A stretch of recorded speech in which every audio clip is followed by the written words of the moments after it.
Hi everyone, a very good evening. How are you all? Okay. So first of all, we'll quickly see अब तक जो हुआ है. We'll take one round, and then we'll continue from where we left. We left somewhere in between section 16. ठीक है? I hope all of you are up to date. All of you, right?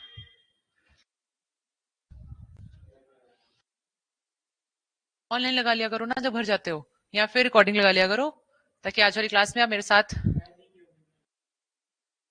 सिर पे बैठ जाया करो. ठीक है? Same here. अभी भी नहीं हुई. एक्चुअली ना एक नंबर अलॉटेड है as far as I know. Okay, so we are going to give a quick revision as I already mentioned. सबसे पहले हमने देखा sale of goods act definition start करी. कितने सेक्शंस थे वैसे? 66. कितने चैप्टर्स थे? 7 चैप्टर्स थे. चैप्टर 1 क्या था? लास्ट क्या था? खत्म. बीच वाला बच जाता था हमारे पास 5 चैप्टर्स. सेकंड चैप्टर कौन सा था? फॉर्मेशन. ठीक है. थर्ड इफेक्ट क्या होगा? Fourth performance. Fifth rights. Sixth breach. खत्म. यही था. ठीक है, पक्का? हाँ जी. इसके बाद आप आ जाइए, मेरे को बता दो कितनी डेफिनेशन क्लॉज में कितनी डेफिनेशन थी? 2:1 to 2:15. 15 हमारे को पता लग गया था. 15 तो फालतू थी, रिडंडेंसी थी. कि रिडंडेंट तो नहीं कहूंगी, बट डेफिनेशन डेफिनेशन नहीं थी वो, है ना? वो लायक नहीं थी वहां पे बैठने के, बट उसको क्यों बिठा दिया गया? क्योंकि ये बोल दिया गया मैं उसको बिठा के कि यार हमारे को कॉन्ट्रैक्ट एक्ट की हेल्प की जरूरत है. यही हुआ है. और कहां पे लिखा था कॉन्ट्रैक्ट एक्ट की हेल्प की जरूरत है? 3 में. ठीक है, क्लैश हो जाएगा तो कॉन्ट्रैक्ट एक्ट प्रिवेल करेगा कि ये कौन करता है? Generally, especially was non-derogant, special law is going to override the general law. Perfect. इसके बाद आप मुझे बता दो क्या सो एग्जॉस्टिव था? प्रियम्बल में वर्ड्स यूज कौन से हैं? Codify and amend. यही I think. Define and amend. Define and amend. ठीक है. अमेंड किसको कर रहे थे? पुराना वाला सोगा था अपने पास कोई? कौन सा था? पहले सेल ऑफ गुड्स एक्ट था 1893 वाला, है ना? उसके बाद अपना Indian sale of goods act आ गया था. इंडियन वाले को हमने 1930 में बनाया, लेकिन उसके बाद 1963 में उसकी अमेंडमेंट कर दी, बना दिया इंडियन. इंडियन को वर्ड हटा के सेल ऑफ गुड्स एक्ट 1930 है. वैसे वो अमेंडमेंट 63 की थी वो. यही था. ठीक है. इसके बाद आप मुझे बता दो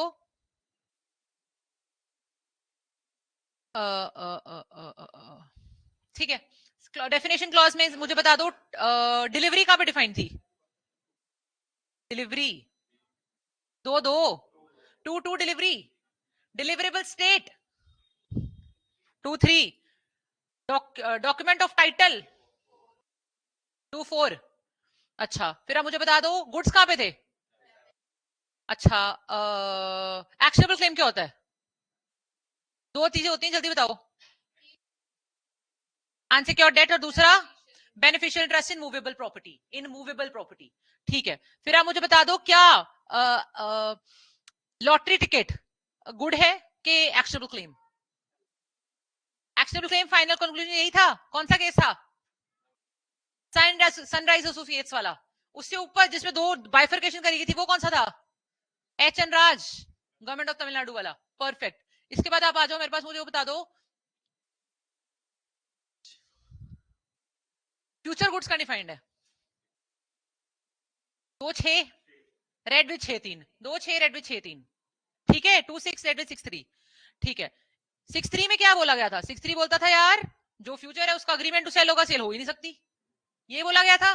ठीक है. इसके बाद आप मुझे बता दो सेल ऑफ गुड्स में कौन सी प्रॉपर्टी पास होती है? जनरल के स्पेशल? General property. जनरल में क्या कहता है? सब कुछ बंडल आता है ना? तो मुझे बता दो प्रॉपर्टी का डिफाइंड है यहाँ पे डेफिनेशन क्लॉज में. 212 नहीं थी? 11. ठीक है. 212 प्राइस क्या है? 213 है प्राइस. तो 12 क्या है? 12 सेलर है, 13 सेलर है, 12 क्वालिटी है. अच्छा, ये 12 नहीं समझा. ठीक है ठीक है ठीक है ठीक है. अच्छा सुनो, बायर ए 1, सेलर 13. स्पेसिफिक गुड्स कहां थे? 14. Specific goods 214. ठीक है. उसके अंदर दो चीजें थी, identified and agreed upon. Identified ये प्री में आता ही आता है, आइडेंटिफाइड एंड अग्रीड अपॉन, खत्म। इसके बाद आप मुझे बता दो इंपॉर्टेंट चीज, प्राइस कहां पे डिफाइंड है? 10 में मनी कंसिडरेशन वर्ड यूज है, ठीक है। अब मुझे बता दो गुड्स में क्या मनी इंक्लूड होता था? स्टॉक्स एंड शेयर्स इंक्लूड होते थे, growing crops, grass, standing timber, actionable claim, done. लेकिन अगर पुराने करेंसी नोट्स हैं, क्या वो इंक्लूड होते थे मूवेबल प्रॉपर्टी में, गुड्स में? तो बताओ मूवेबल प्रॉपर्टी कहां, इमूवेबल कहां डिफाइंड है? 326 जीसीए और 36 में तो मूवेबल होगी ना, immovable. 326 section 3 TPA registration act, movable वहां पे डिफाइंड है, 3 सेक्शन में ही है आई थिंक, ठीक है। तो 3-4 जगह हमने देख ली थी मूवेबल प्रॉपर्टी डिफाइंड है। अच्छा मुझे बता दो क्या पेटेंट, ट्रेडमार्क, ये सारी चीजें मूवेबल है कि इमूवेबल? बंदे के साथ रहती है तो क्या एक्शनेबल क्लेम है कि गुड्स? मैंने बोला था these are not an actionable claim, they vest in a person, वो गुड्स गुड्स की कैटेगरी में रह जाते हैं, जो एक्शनेबल क्लेम नहीं है वो गुड्स गुड्स में फेंक दो, ठीक है। अच्छा मुझे बता दो एक बार मीन प्रॉफिट्स, क्या वो एक्शनेबल क्लेम थे? Right to claim mean profits actionable claim था कि गुड्स था? एक्शनेबल क्लेम था कि नहीं, पहले बता दो।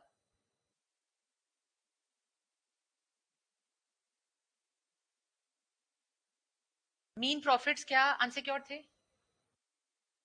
अनसिक्योर्ड थे ना, क्या वो सर्टेन थे, एक्शनेबल क्लेम थे?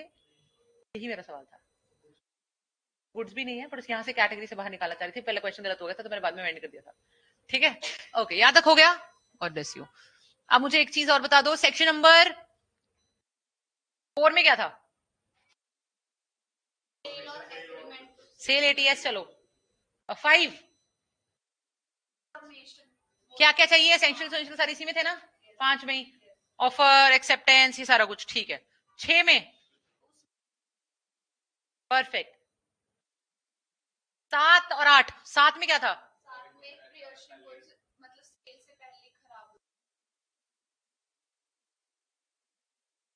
ठीक है, 8 में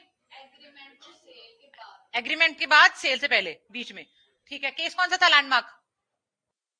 एल्फिक versus Barnes, Elphick versus Barnes horse वाला केस। अच्छा अब मुझे बता दो एक बार, सेक्शन 7 की एप्लीकेबिलिटी और 8 की एप्लीकेबिलिटी कौन से गुड्स पे है, स्पेसिफिक पे? फ्री का क्वेश्चन था ये। 9 क्या बात करता था? प्राइस के बारे में, सर्टेनमेंट ऑफ प्राइस कैसे कैसे हो सकता है? 3 तरीके थे, कॉन्ट्रैक्ट के थ्रू, हमारा जो तरीका रेगुलर कोर्स ऑफ डीलिंग, और थर्ड अग्री जो हमने करा होगा कि जो उस टाइम मार्केट प्राइस होगा वो देख लेंगे, एटसेट्रा एटसेट्रा। 3 तरीके थे 9 में। फोर्थ अगर कुछ ना हो रीजनेबल, तो 9 वो 10 में है, 9 में नहीं है वो, हाँ 9 एग्जैक्टली पूछ रही थी मैं, 10 में आ गया। उसके बाद 10 में आ गए, वैल्यूएशन डिसाइड करनी बाय थर्ड पार्टी, ठीक है। थर्ड पार्टी अगर नहीं करती या कर नहीं पाती तब क्या, वॉइड, ठीक है। मुझे बताओ, क्योंकि हम जानते हैं कि कॉन्ट्रैक्ट विदाउट कंसिडरेशन और uncertainty, uncertain consideration is void, ठीक है। सेक्शन 29 आईसी आई थिंक है ना, 29 आईसी है। अब मुझे बताओ ये हो गए 10 तक हो गए। अच्छा 10 में एक और चीज थी, अगर पार्ट डिलीवर हो चुका है, आधी चीजें डिलीवर हो गई हैं, उसका रीजनेबल प्राइस दे देंगे, ठीक है। ओके इसके बाद आप बता दो, अगर किसी गलती की वजह से हुआ है, हमने कहा पार्ट वैल्यूएशन नहीं डिसाइड कर पा रही हो सकता है किसी पार्टी की गलती हो, अगर गलती की वजह से होता है तो वो पार्टी भरपाई करेगी, भरपाई करेगी, खत्म। ये हो गया 10 तक खत्म, याद हो गया 10 तक, ठीक है। 11 पे आ जाओ, 11 क्या था, नया टॉपिक स्टार्ट हो रहा था, कंडीशन वारंटी हेडिंग के नीचे से 11 शुरू हो रहा था, चाहे सेक्शन 11 जेनरिक था, बताया 12 में गया कि है क्या है, लेकिन 11 जेनरिक क्या कहता था, स्टिपुलेशन एज टू टाइम। हम मानते हैं कि टाइम ऑफ पेमेंट जो है वो कभी सेंस नहीं होनी चाहिए, जनरल रूल तो यही है, लेकिन हो भी सकती है, अगर आपने अदरवाइज डिसाइड कर लिया तो हो जाएगी, लेकिन क्या बाकी चीजों का time as to delivery etcetera etcetera, क्या वो आपका असेंस होता है? हमने बोला वो फैक्ट्स एंड सर्कमस्टेंसेस के अकॉर्डिंग देख लेंगे, यही था। 11 डन, 12 पे आ जाओ। 12 का पहला कहता था कोई भी टर्म है कॉन्ट्रैक्ट की, या वो स्टिपुलेशन हो जाएगी, या वो कंडीशन हो जाएगी, या वो वारंटी हो जाएगी। कंडीशन होती क्या है 12-2 में, बताओ? Main element run. 12-3 में वारंटी क्या होती है? Collateral to the main purpose, ठीक है। अच्छा 12/4 क्या था? डिपेंड करेगा फैक्ट्स एंड सर्कमस्टांसेस पे, और साथ में 12/3 12/4 की एक लास्ट लाइन थी जिसको हमने तेरा से रीड किया था।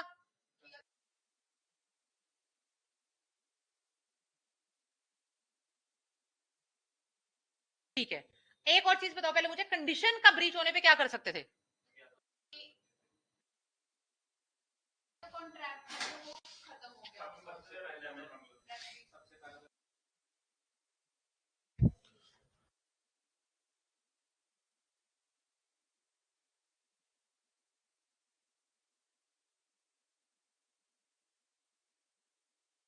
पहला बताओ पहले तो। रेप्यूडिएशन, दूसरा ये देखो ना, एक इंसान रेप्यूडिएट करता है प्लस डैमेजेस भी ले सकता है। फिर अब नेक्स्ट बताओ, या वो वेव ऑफ कर सकता है, हो गया। और कोई था क्या? क्या था? ट्रीटमेंट एज वारंटी, जहां पे सिर्फ और सिर्फ डैमेजेस लेता था। ठीक है, क्लियर है ना एकदम? सेक्शन 13 में एग्जैक्टली हेडिंग तो इसकी इस तरह से ही थी, है ना, ये वाली हेडिंग से शक्ल मिलती थी इसकी हमारी। अब मुझे एक चीज बता दो, सेक्शन नंबर 13 में, 13 हो गया ना, आई थिंक 13 खत्म है ना यार, 14 पे आ जाओ। अच्छा हमारे को बता दो, कुछ हमने बोला कुछ कंडीशंस एंड वारंटीज इंप्लाइड होती हैं, कुछ एक्सप्रेस होती हैं। जो इंप्लाइड है उनका क्या सीन है, तो हम आपको देने लगे आगे, कहां से 14 से 17 बताने लगे हैं, जिसमें से हमने देखा कि यार सारी की सारी कंडीशंस नहीं है, सारी की सारी वारंटीज नहीं है। 14A, 15, 16, 17 ये क्या है, और बाकी बी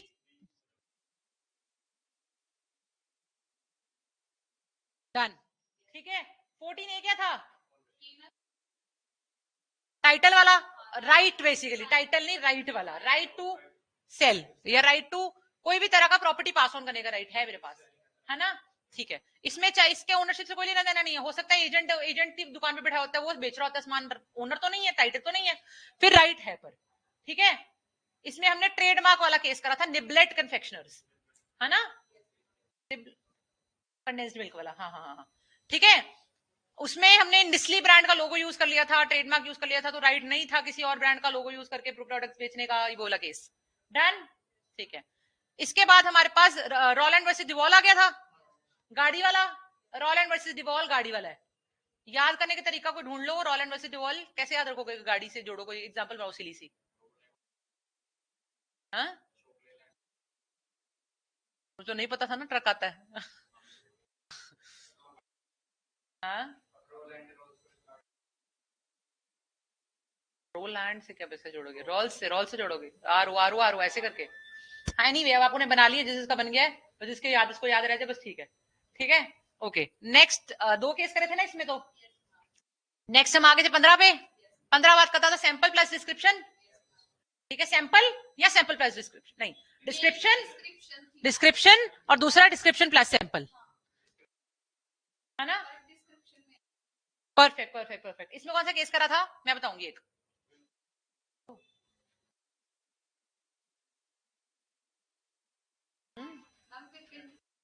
अच्छा रिप वाला इसमें था, वो रीपिंग मशीन वाला, ठीक है। वॉले वर्सेस विप, ठीक है, वॉले वर्सेस विप, रीपिंग मशीन वाला केस।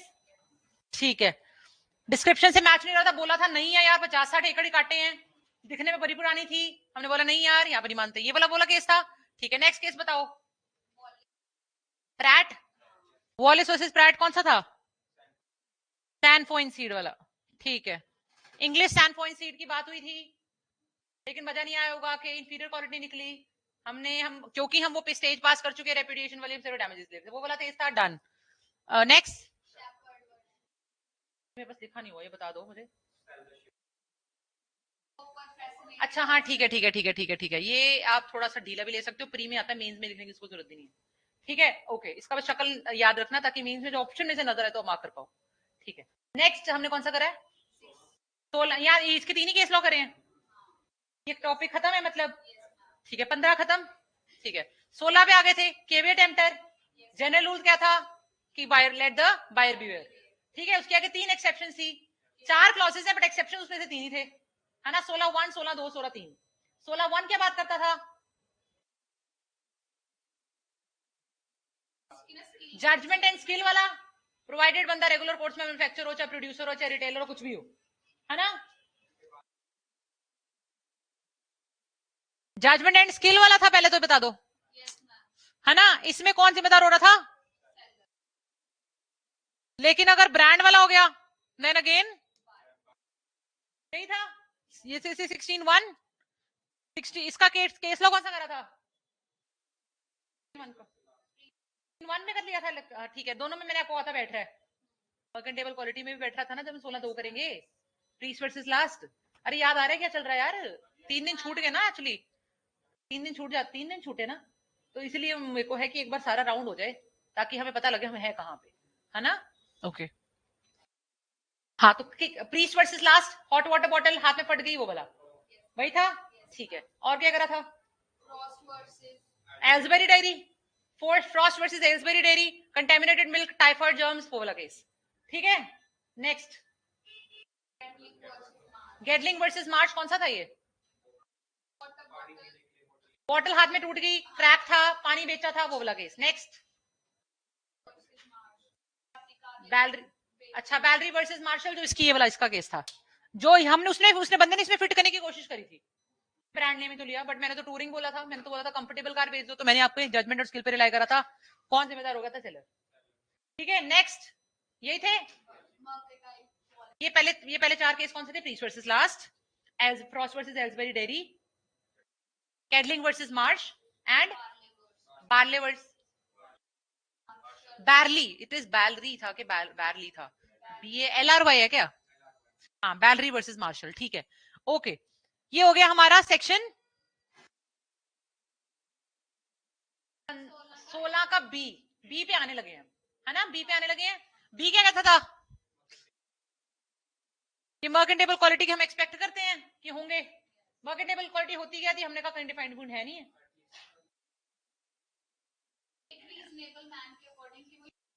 वो यूज में आ पाए, इसकी दोनों चीजें हो सकती थी, इसमें पर्सनल यूज भी था और मार्केट सेल भी थी, दोनों कवर्ड हो रहे थे, मिनिमम स्टैंडर्ड ऑफ एवरीथिंग, है ना।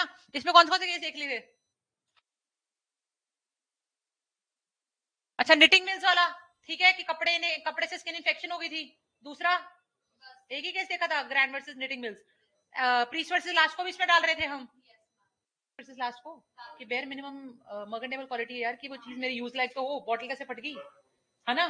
ठीक है, okay, let me see if there is anything left यहां तक। प्लीज टेल मी, मैंने आपको ऐसे करके डिक्टेशन, आई डोंट थिंक मैंने आपको फर्स्ट एक्सेप्शन का कुछ पैराग्राफ वगैरह लिखवाया क्या?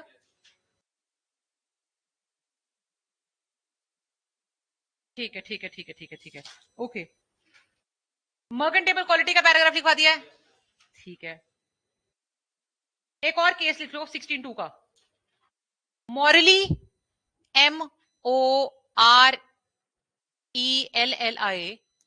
Versus Fitch and Gibbons, FITCH and Gibbons. Twinkle, कुछ समझ आया क्लास में क्या हुआ?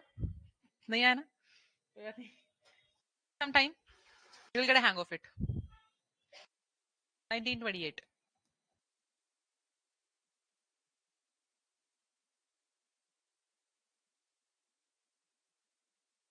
seller sold ginger wine, seller sold ginger wine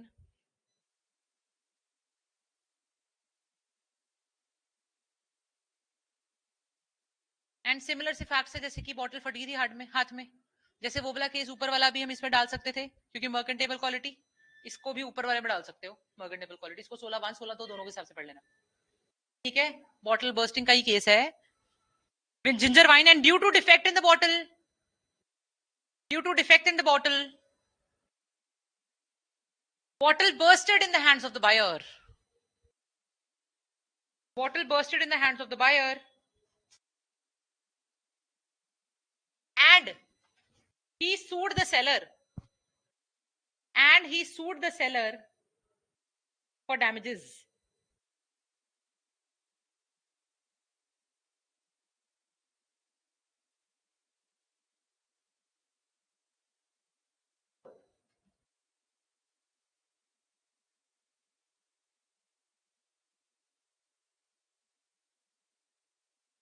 In this case, the quality of the goods is expected.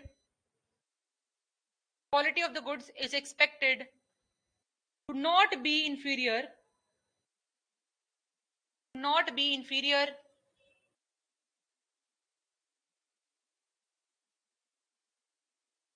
So the seller is liable. इस case को skip भी कर सकते हो, प्री में शक्ल दिख जाएगी तो याद रखना, वरना याद रखने की जरूरत नहीं है. ठीक है, ओके.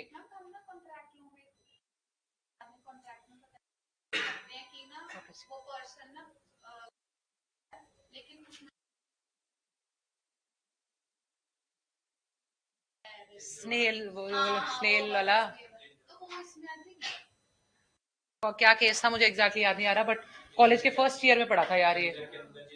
जिंजर एल के अंदर, हाँ कुछ ऐसा करके था. हाँ हाँ, डेड स्नेल वाज फाउंड.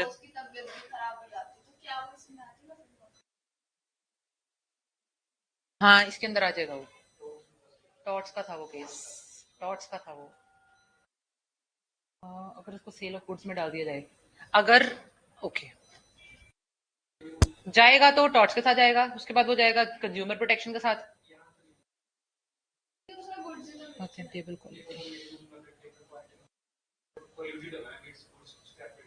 उसकी जिम्मेवारी बनती है ना वहाँ पर्सन की, कि अगर वो बाय कर रहा है तो मतलब वो लेकिन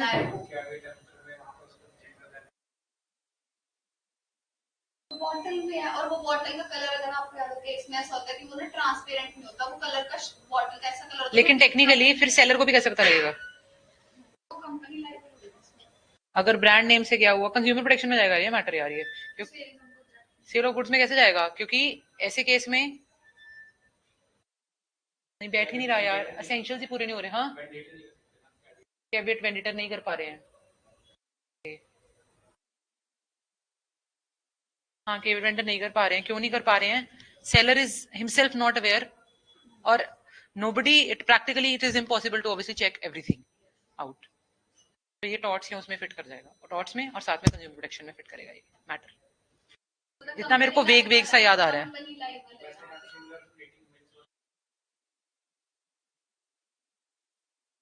तो उससे तो सेलर को नहीं पता, इसमें तो कंपनी लाइबल हुई ना.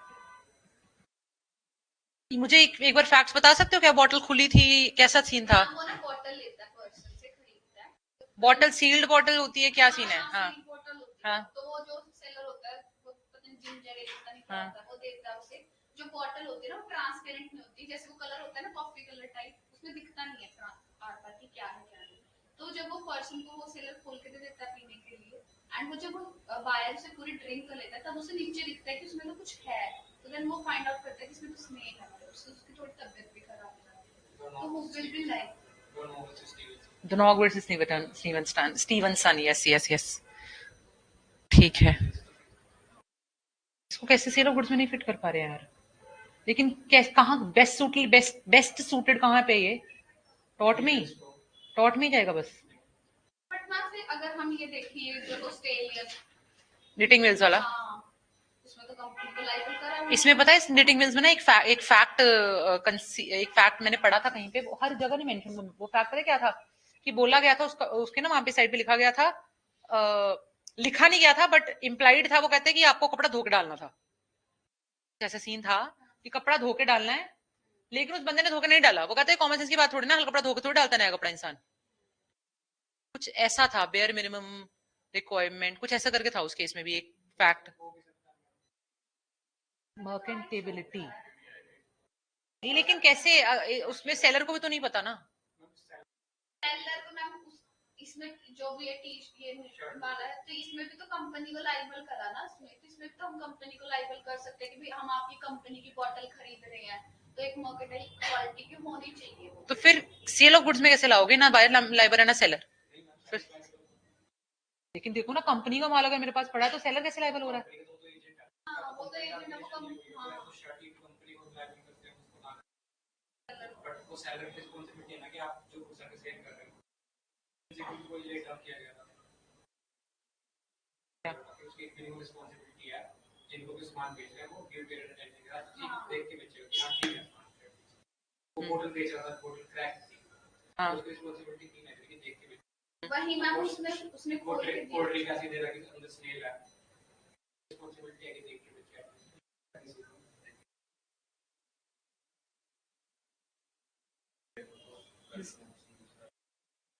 फिट नहीं कर पा रही हूँ ना बिल्कुल। यहाँ पे सेलर को कैसे, हाँ सेलर को कैसे, मतलब मुझे ये समझ नहीं आ रहा है कि सेलर को लायबल कैसे, किस मुंह से करोगे, तो सेलर को खुद नहीं पता लग रहा कुछ।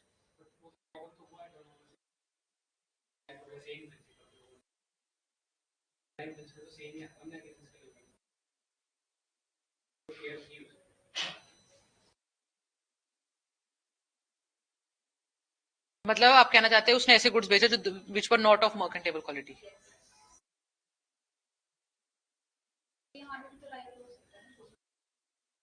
आई रीड, एक काम करते हैं, आई रीड इट इसके बारे में, इसके बारे में जी।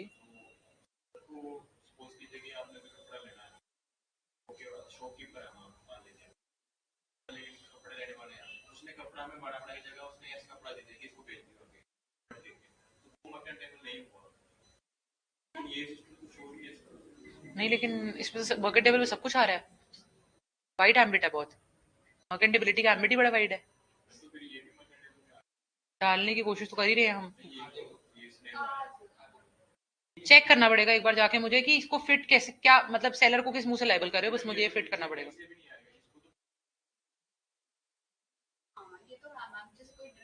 तो वही तो बात है ना बाबा,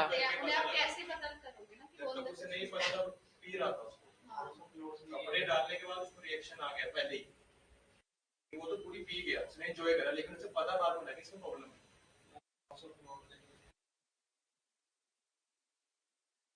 Also ultimately found in favor of Mrs. Doron, and holding that Mr. Stevenson did owe a duty of care to her. Did owe a duty of care, हाँ।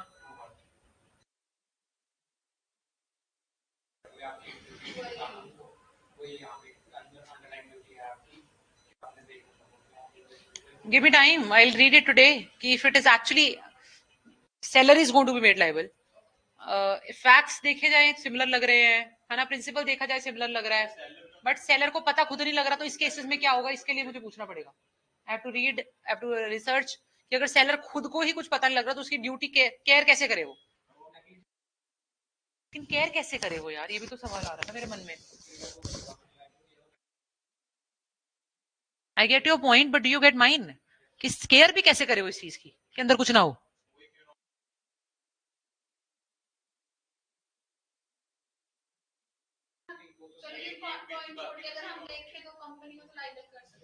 कंपनी तो होगी होगी, सेलर होगा कि नहीं, वेंडिटर होगा कि नहीं, ये सवाल है हमारा।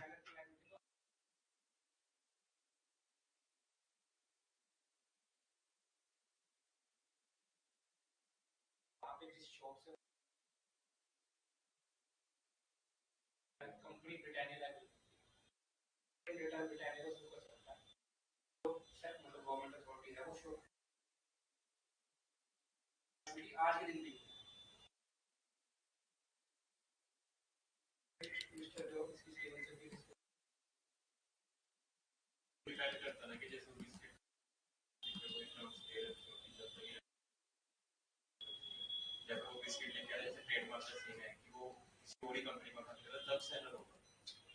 लेकिन वो कह रहे हैं ऐसे भी होता है। नहीं, पॉइंट ऑफ, हाँ ऐसा होता है क्योंकि पॉइंट ऑफ व्यू वो बेच रहा है, वो आगे कंज्यूमर तक उसकी एक ड्यूटी है कि वो ठीक सामान रखे, हाँ जब छोटी हो बट उसका केयर, ड्यू केयर तो है। We'll do that. We'll do that maybe. Can we move ahead? Thank you. आ जाओ अब 16.3 पे आ जाओ, एक बार, एक मिनट रुको। Provided that, प्रोवाइजो हमने देख लिया था उस दिन।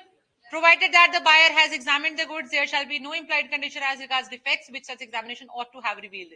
Latent, patent दो तरह के थे, सेम बात हम आगे चल के सेक्शन 17 में भी देखने वाले हैं। चलें आगे। उसके बाद सेक्शन 16.3 पे आ जाओ। An implied warranty or condition as to quality or fitness for a particular purpose may be annexed by the usage of trade. Usage और ट्रेड।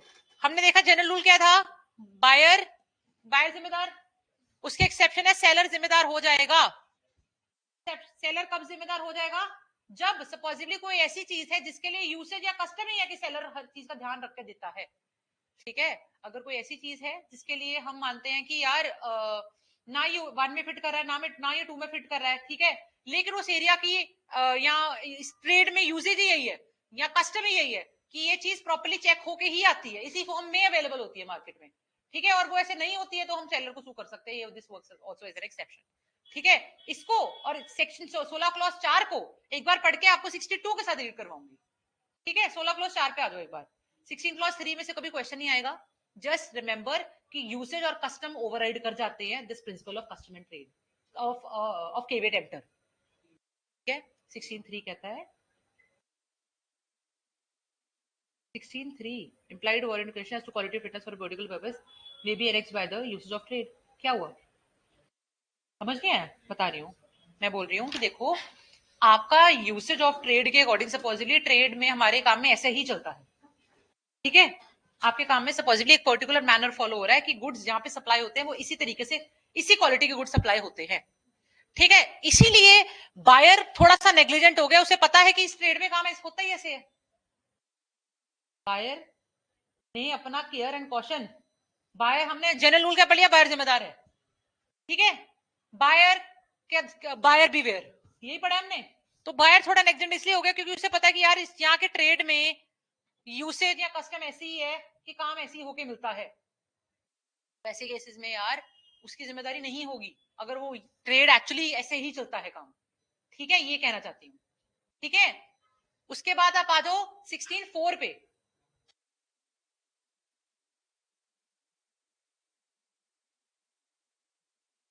क्यों वारंटी के साथ क्यों करेंगे,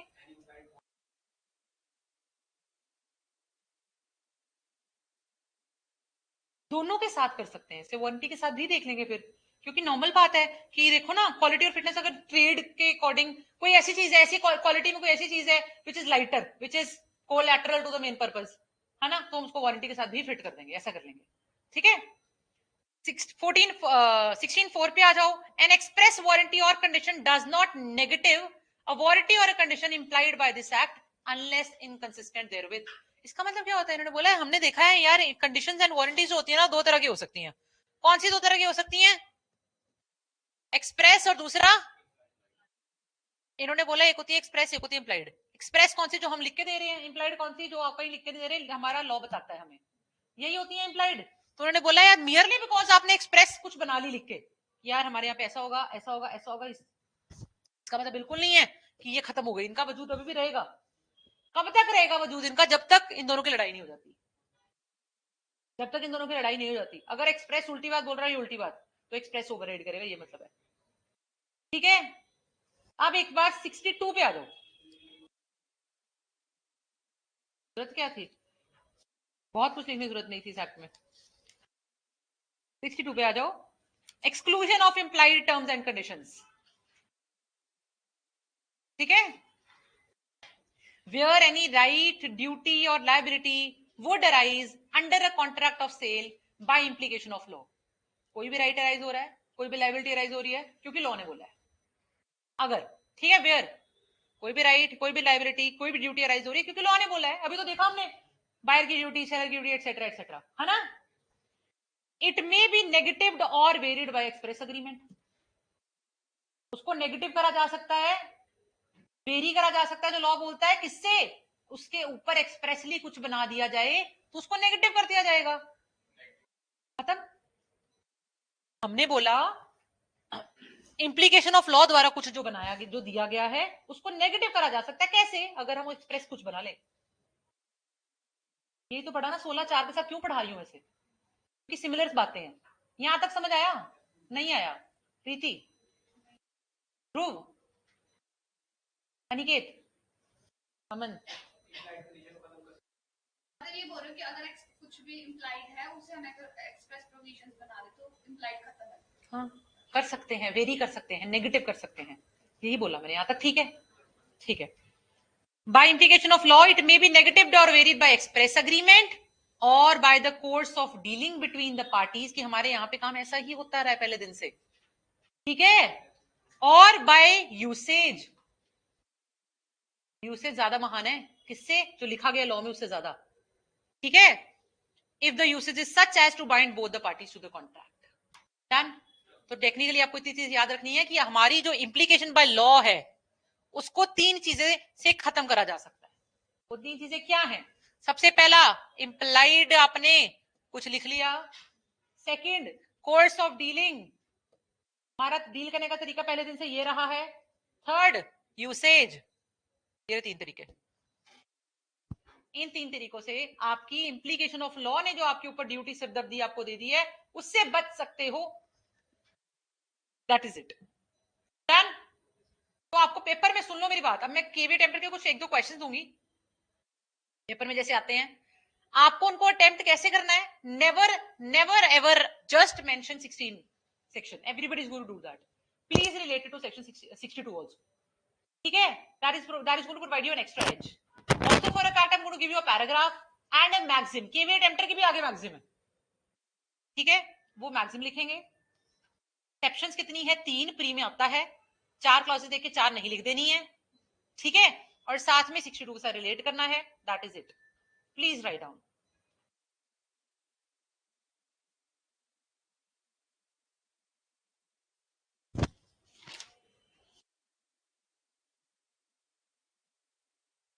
What do you understand by the term? What do you understand by the expression या term? What do you understand by the expression caveat emptor? What do you understand by the expression caveat emptor? Full stop. What exceptions have been admitted? What exceptions have been admitted to the scope of this principle? To the scope of this principle. Full stop. Is it true to say? Is it true to say that the exceptions have converted? That the exceptions have converted the rule into caveat venditor, have converted the rule into caveat venditor.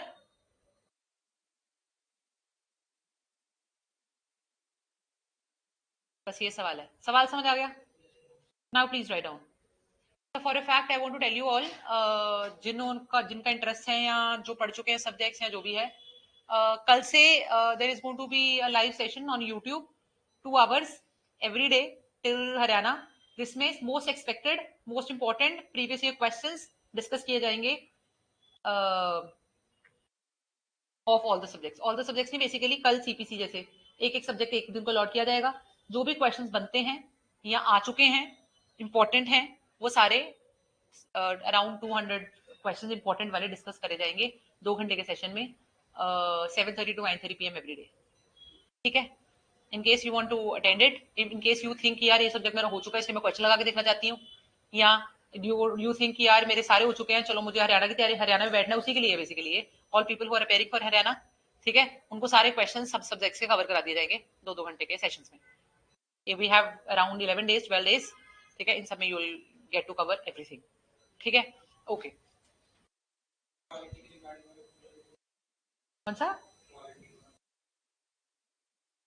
Caveat में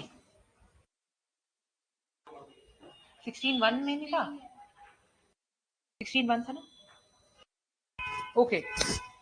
caveat venditor is a Latin term.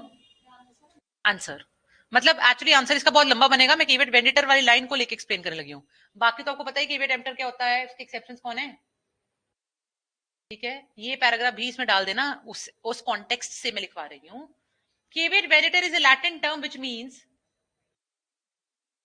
which means let the seller beware, let the seller beware, the person selling the goods, the person selling the goods is accountable for providing is accountable for providing information about the goods, information about the goods to the buyer, to the buyer. Stop. It is a counter to, it is a counter to caveat emptor. It is a counter to caveat emptor and suggests that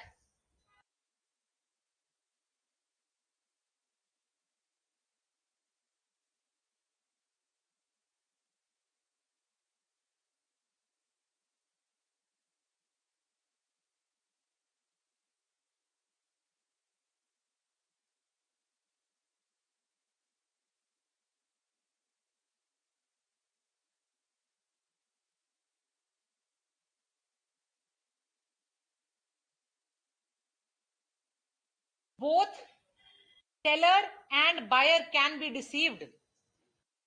Both seller and buyer can be deceived in a market, in a market which forces, which forces the buyer to be where, to be where, to be where, BEWARE, and take responsibility for everything that he purchases, for everything that he purchases.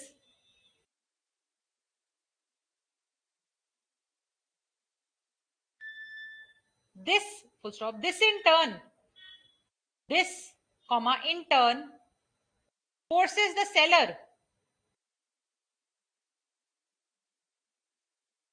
to take responsibility and charge for his products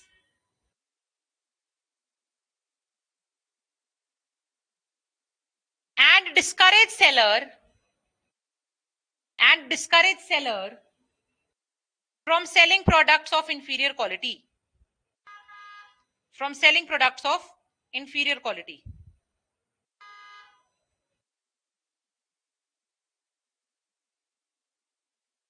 Next paragraph. The governing maxim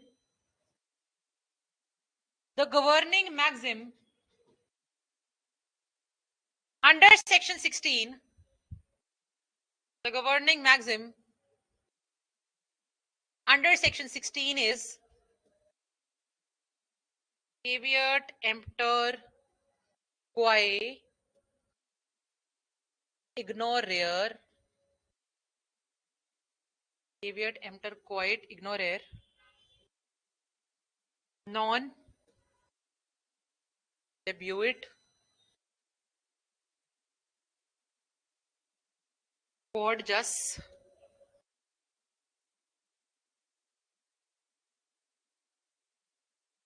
lenium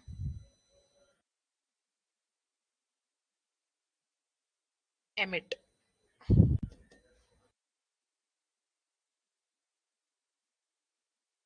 हाँ? Paper में तो नहीं याद रहे तो ठीक है, वरना प्री में तो काम आएगी। प्री में बहुत सारे ऑप्शन चूज तो कर पाओगे, कौन सी है, शक्ल तो याद रहेगी थोड़ी थोड़ी, है ना? नहीं हो 4 वर्ड सेम हो गए तो 5 याद रख लो यहाँ से। अरे नहीं, इतने सेम नहीं आते पागलों, बेवकूफ वाले वर्ड नहीं जोड़ के बनाते वो, कोई मतलब होता है जो बनाते हैं वो, ठीक है? अब बताओ मैं कैसे हेल्प कर सकती हूँ? तो याद तो रखना पड़ेगा, याद ऐसे रट्टे मारने की जरूरत नहीं है, शक्ल याद रख लेना इसकी बस, ठीक है? Please, thank you. चलो, which means, okay,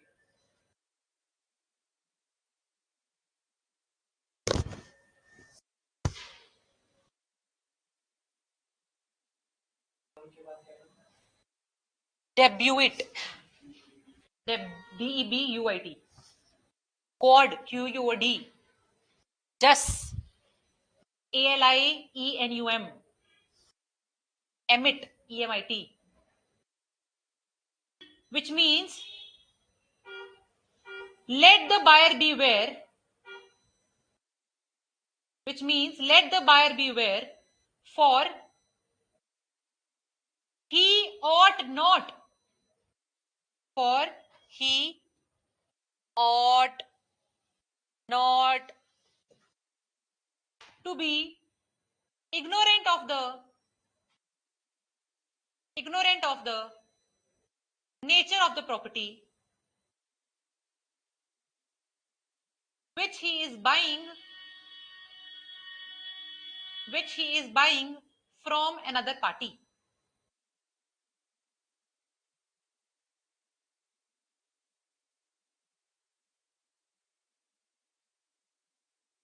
Okay, next question लिख लो, attempt करके लाना घर से. A bought a car from the seller. A bought a car from the seller and used it for a couple of months.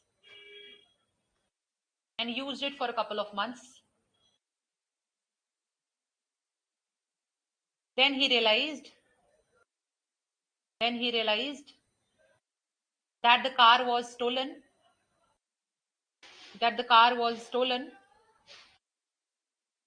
And did not belong to B.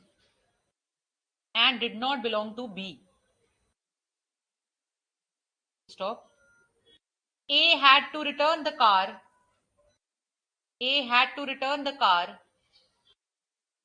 To the actual owner. Stop. Now A sued B for damages along with return of consideration.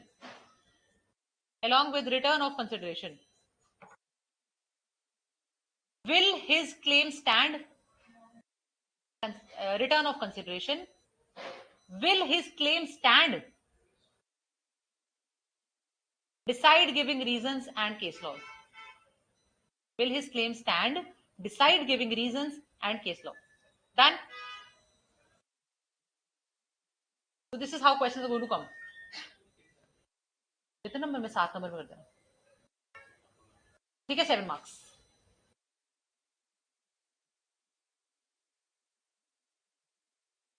Okay. Next question एक और लिख लो. Distinguish between a condition and a warranty.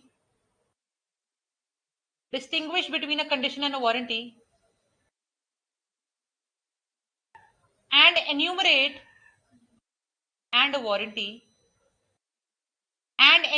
the circumstances where a condition can be treated as a warranty.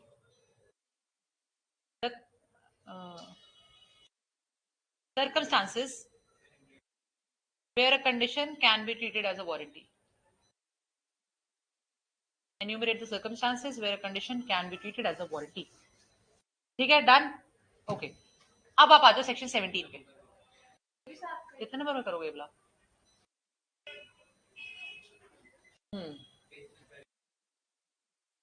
वो रुको, अगर हम इसको रखते हैं 7 नंबर का, 7 10 अगर हम 10 में करते हैं, अगर हम इसको 7 में करते हैं ना, तो आपको वो नहीं बताने पड़ेगी कंडीशन हेल्थ की कौन कौन सी है. ठीक है, फिर आप सिर्फ सुन रहे हो. 7 में अटेम्प्ट किया जा सकता है बट बहुत छोटा बनेगा. 10 का कर दो, ये 10 का कर दो अटेम्प्ट. ठीक है, परफेक्ट. अब आप आ जाओ सेक्शन 17 पे. 17 एस से 17 ऐसे सैंपल. ठीक है, मेरे को तो ऐसे याद हुआ है, आज तक कभी मुझे कंफ्यूज हो जाती थी, हमेशा डिस्क्रिप्शन और सैंपल में कंफ्यूज ही बैठी थी. अभी मैंने गलत बोला था. ठीक है, तो 17 सैंपल 17. ठीक है, ओके.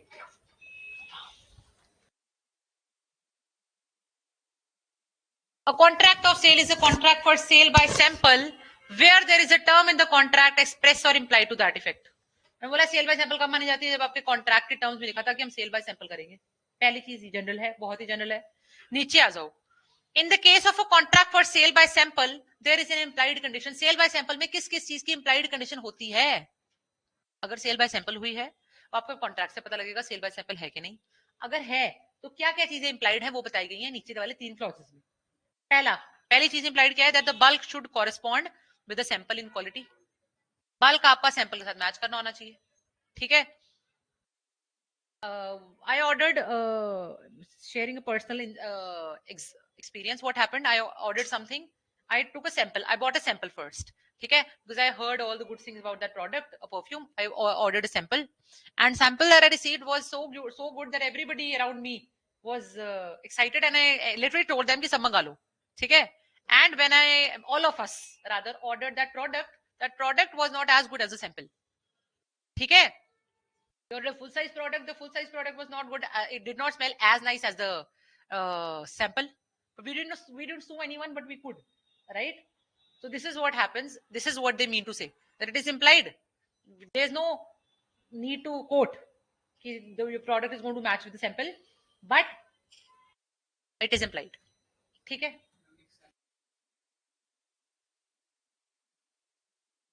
वो भी सैंपल है, ये भी तो सैंपल प्रोडक्ट. सैंपल छोटा ही होता है ना हमेशा. आप देखो, whenever you are buying, okay, whenever I test something, all I क्या, whenever we have to test something, we order something, the sample of that product in any format. अच्छा देखो उस प्रोडक्ट का नाम था सपोजिबली, नाम नहीं याद मुझे, हाँ, okay, it was named as, उसकी फ्रेग्रेंस का नाम था ऑर्किड, है ना. अब फ्रेग्रेंस का नाम ये है, मैं यही फ्रेग्रेंस अब मुझे फुल साइज में चाहिए. मैंने क्या ट्राई करा है? Smaller version, which is definitely works. This is going to work as a sample. Why are small products in the market? Because they are going to work as a sample, so that people buy product of larger size now. I order the exactly same product in the larger size just because I tried that thing. So definitely this is going to work. This is going to fit here. ठीक है? Okay.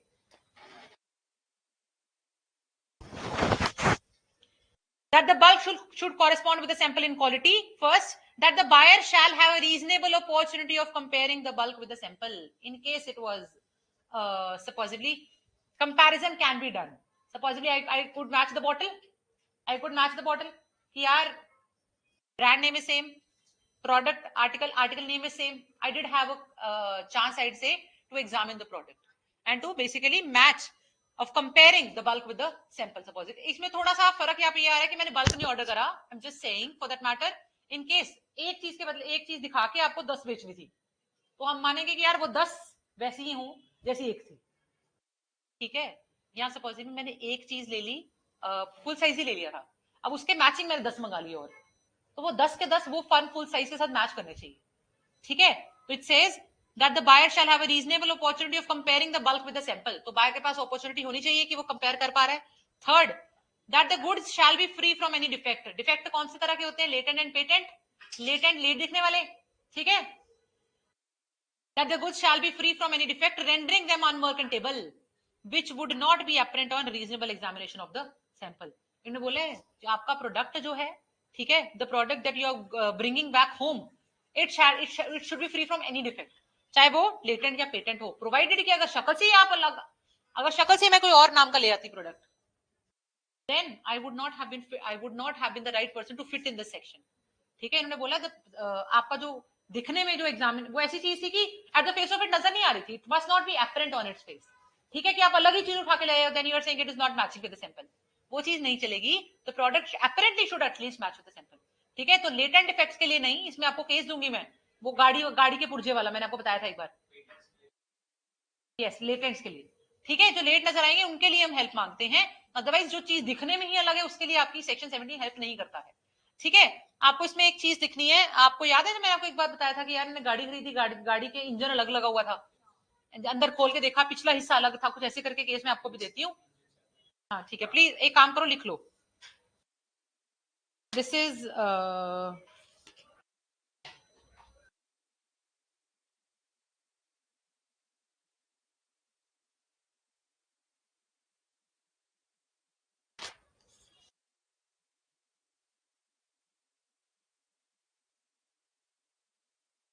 Question लिख लो इस case का।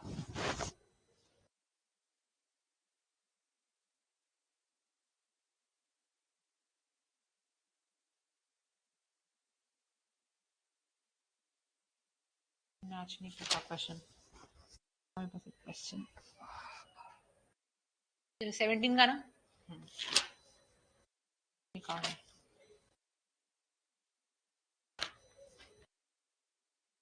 Case लिख लो। पहले लिखो Godley versus Perry, GOLDLEY, GOLDLEY versus Perry, PERRY, 1960, 1960।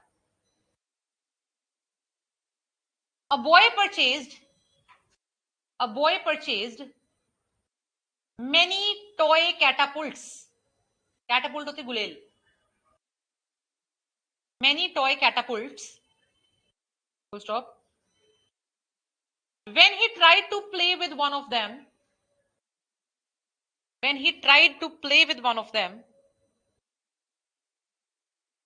he suffered injuries.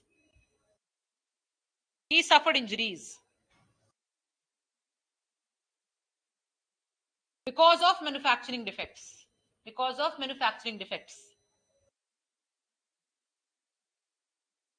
Full stop. Aggrieved sought compensation. Aggrieved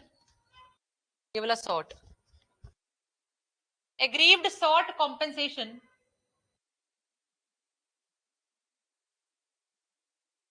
from the seller.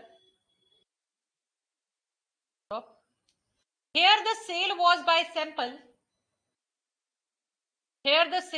sample. And the defect was a latent defect.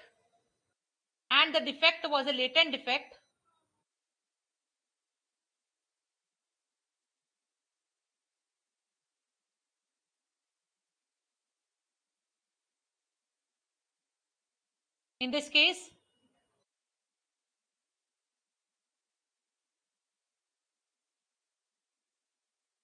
seller would be liable.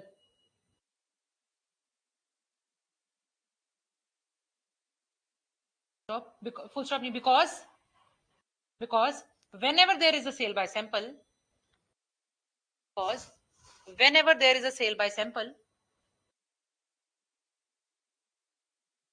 there is an implied condition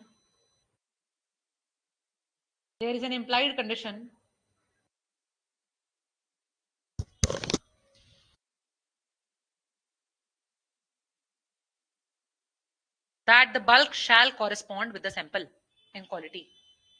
The bulk shall correspond with the sample in quality.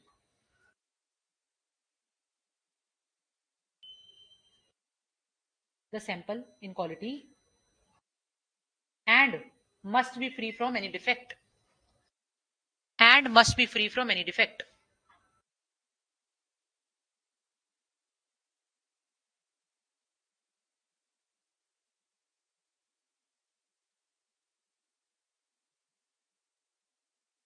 सारा कुछ पूरा caveat emptor आपको पता है, पूरे ये जो implied condition warranty सारी वहीं पे जाएंगी एंड में। खत्म यहाँ तक। इम्प्लाइड वारंटीज कर लें, इम्प्लाइड वारंटीज लिख लो हेडिंग। हाँ वो केस क्वेश्चन बाद में लिखाऊंगी, मुझे मिल नहीं रहा है मेरे पास, आगे मिल ही जाएगा। नहीं, बस एसेंशियल्स आपने 3 बैरक के सामने ही है, वही क्या लिखवाऊंगी इसलिए नहीं लिखवा रही। ठीक है 17 में डालने, सॉरी नेक्स्ट हेडिंग डालो इम्प्लाइड वारंटीज। कौन कौन सी थी? 14B 14C। अब आपको जब 14B कराऊंगी तो आप मुझे कहोगे यार मैम तो ये तो 14A के साथ भी फिट कर रहा है, खुद पढ़ के देख लो, आजो देखते हैं। An implied warranty that the buyer shall have and enjoy quiet possession of the goods। तो आप देखो पहले केस में हम जब पढ़ा था रोलैंड वर्सेस डिवॉल पढ़ा था, गाड़ी वाला केस पढ़ा था रोलैंड वर्सेस डिवॉल। तो टेक्निकली उसमें भी तो मैं क्वाइट पोजेशन एंजॉय नहीं कर पा रही थी क्योंकि मेरी गाड़ी ले गया यार, मैं क्वाइट पोजेशन नहीं एंजॉय कर पाई। यहाँ से इसमें एक और चलो केस है मेसन वर्सेस बर्मिंघम का केस लिखवाऊंगी। एक टाइपराइटर मैंने लिया, पता लगा यार ये बंदा तो बेच ही नहीं सकता था, इसमें एम ही बेच दिया, अब तीसरा बंदा आके रोज तंग करता है मुझे, मेरे को दे दे वापस। तो टेक्निकली ये तो दो चीजों का ब्रीच हो गया, ब्रीच ऑफ कंडीशन का भी और ब्रीच ऑफ वारंटी का भी। आप बताओ अकेले ब्रीच ऑफ वारंटी का कैसे बनाओगे केस? आप क्वाइट पोजेशन ज्वाइन नहीं कर पा रहे हो, क्यों नहीं कर पा रहे हो? थर्ड पार्टी इंटरफेरेंस है। थर्ड पार्टी इंटरफेरेंस क्यों है? क्योंकि आपको वो बंदा जिसने बेचा उसके पास राइट ही नहीं था। ओवरलैपिंग 14.1 की और 14.2 की, मतलब 14A की 14B की आपको हर जगह, ऑलमोस्ट हर जगह मिलने वाली है। तो whenever you going to attempt a question, attempt accordingly। कोई चक्कर नहीं है, आप यू गोइंग टू राइट कि ये 1 में भी फिट, ए में भी फिट कर रहा है, ये ब्रीच ऑफ वारंटी यहाँ पे है, ब्रीच ऑफ कंडीशन यहाँ पे है, लेकिन क्योंकि ब्रीच ऑफ कंडीशन है तो हम रेप्यूडिएट भी कर पाएंगे और डैमेजेस भी ले पाएंगे, प्रोवाइडेड की stage of repudiation has not passed. ठीक है, आपको ये 14B पढ़ के लगा क्या ये 14A में भी जाना चाहिए? देखो ना, 14A क्या कह रहा था? राइट टू सेल नहीं है जिसके पास, ये ब्रीच ऑफ कंडीशन है जी। 14B क्या कहता है? एक वारंटी, इंप्लाइड वारंटी इस चीज की है that the buyer shall have and enjoy quiet possession of the goods, कि मैं शांति से अपनी चीज एंजॉय कर पाऊंगी। अरे मैं नहीं कर पा रही क्योंकि आपने ऐसी जगह आपने बेच दिया, आपके पास राइट नहीं था बेचने का। तो these things might overlap, do not worry. चलें आगे, write down the case law 14B का।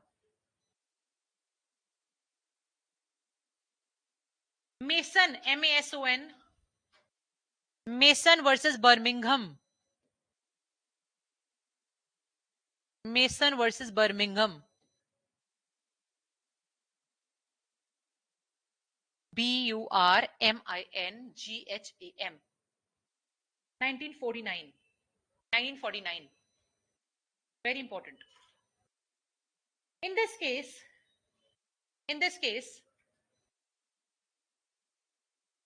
buyer bought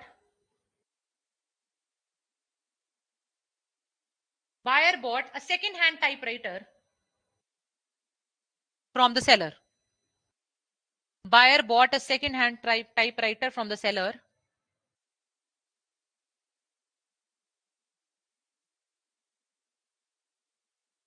Buyer paid consideration along with the repairing cost. Keep it in good condition. Along with the repairing cost to keep it in good condition. Then he realized that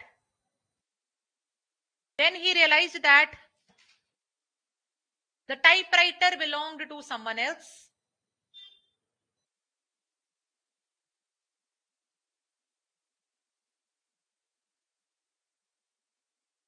And he had to return it to the actual owner. So this was a breach of condition under section 14A,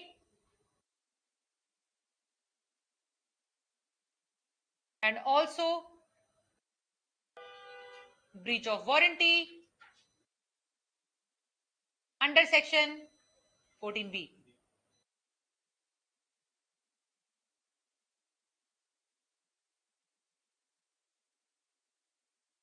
ठीक है, okay. आज next देखते हैं, 14C देखते हैं। एक implied warranty इस चीज की भी है that the goods shall be free from any charge और encumbrance in favor of any third party not declared or known to the buyer before or at the time when the contract is made. हुआ क्या? मेरे पास ये गाड़ी है, suppose I have this car C, which I am A and I am selling this car C to person B. Okay, I am selling this car C to a person B. ठीक है, but हुआ क्या है, मैंने ये car already pledge कर रखी है, गिरवी रख रखी है। हो सकता है ना? जब मैंने आपको गाड़ी बेची आपको बताया नहीं, गिरवी रखी हुई पहले, ठीक है, और आपने गाड़ी खरीद ली, ये breach of implied warranty, breach of warranty है, ब्रीच ऑफ कंडीशन नहीं है। अगर इसको गाड़ी बेचने के टाइम पे, खरीदने के टाइम पे पता नहीं था कि ये कहीं और भी इनकम्बर्ड है या इसके ऊपर किसी भी तरह का चार्ज क्रिएटेड है, ठीक है, तो हम मानते हैं कि यार ये ब्रीच ऑफ वारंटी है। ऐसे केसेस में अब सोचो ना, ये बंदा कह रहा है यार मेरे पैसे दो, गाड़ी छुड़वा लो, गाड़ी मेरे पास पड़ी है, सपोजिटली गाड़ी का चार्ज मेरे ऊपर है, मेरे पास गाड़ी के कागज पड़े, कुछ भी है, छुड़वा लो पैसे देके। ये पैसे मैं तो ऑलरेडी गाड़ी के पैसे दे चुकी हूँ, ये बंदा ए तो ऑलरेडी गाड़ी के पैसे दे चुका है, अब ये इसको पैसे क्यों देगा? तो ये डैमेजेस क्लेम करेगा फ्रॉम बी। डैमेजेस की फॉर्म में वो कॉम्पेंसेशन जो उसको देनी है वो यहां से क्लेम करके अपनी गाड़ी को फ्री करवा लेगा। बस ये होता है, इसलिए ब्रीच ऑफ वारंटी है। कॉन्ट्रैक्ट रेप्यूडिएट नहीं हो जाता इस केस में। सिर्फ आपने जिस बंदे का चार्ज क्रिएटेड है उसको उसका चार्ज ही तो देना है जितना बनता था, ठीक है?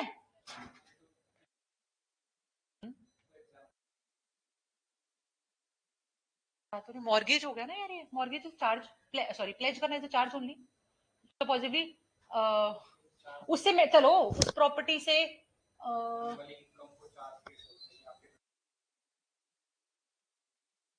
मूव प्रॉपर्टी में होता है। हाँ, मूवेबल प्रॉपर्टी में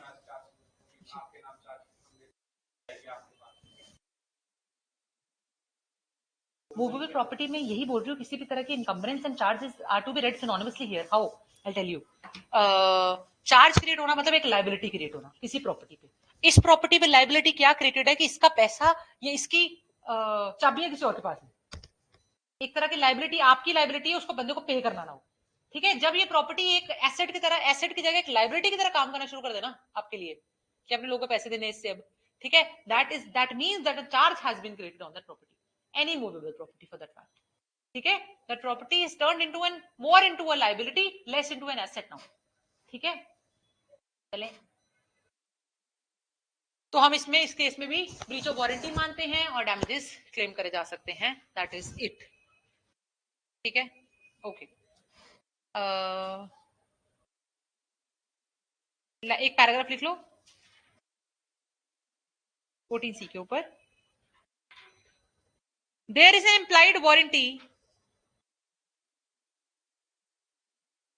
on the part of the seller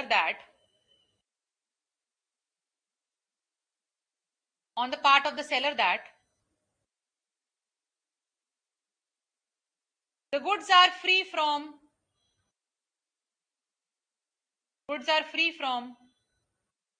any charge or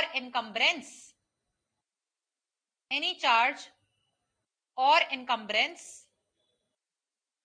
stop, in case the buyer finds out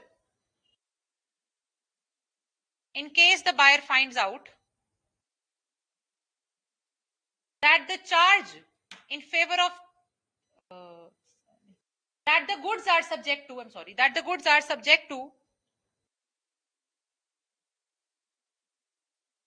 charge in favor of third party,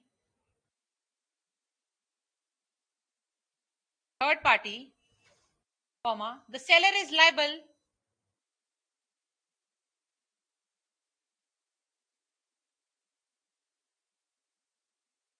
इसका एग्जांपल लोन भी है, एक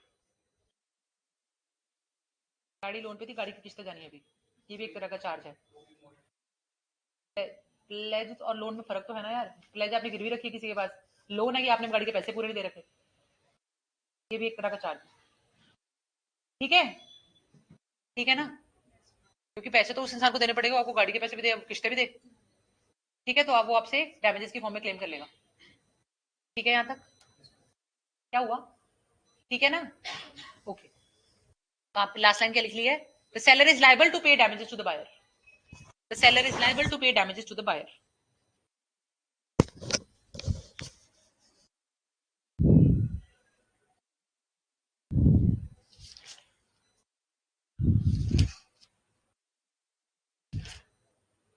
बस करो, इम्प्लाइड कंडीशन एंड वारंटी में बहुत है, मुझे जो क्वेश्चंस मिलते रहेंगे मैं देती रहूंगी साथ साथ, और सॉल्व करते रहना, देते रहना, ठीक है? Can we move ahead everyone? How are you? But जा रहे हो, बोला क्लास लगाने इतनी लेट?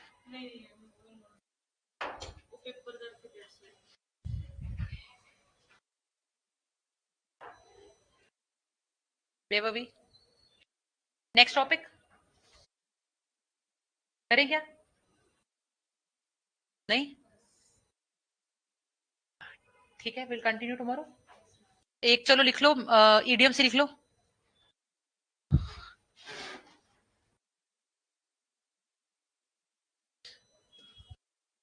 आपकी क्लास लेट फ्री होती है क्या? पहले 5:30 कहाँ फ्री होती है ये वाली क्लास? मैंने 45 तक पूछा, भैया से बोलते क्लास नहीं खाली हुई है। मेरी एक पैसे की गलती नहीं है, मैंने भैया से रोज पूछती हूँ कि भैया जब क्लास खाली होती है मुझे आवाज मार के जाया करो, ठीक है? वो कह रहे नहीं हुई नहीं हुई नहीं हुई। मैंने 3 आवाजें मारी, मैं कहा भैया क्लास खाली हो। मुझे लगा इतनी लेट यार, 48 हो गए भैया, क्लास ही नहीं खाली हुई। कह रहे नहीं मैम नहीं मैम। फिर पूछते हो गई अब कर दो लॉग इन? मैंने बोला हाँ कर दो। सॉरी मुझे नहीं बताता।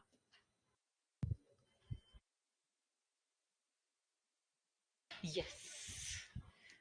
To blow hot and cold in the same wind कह दो।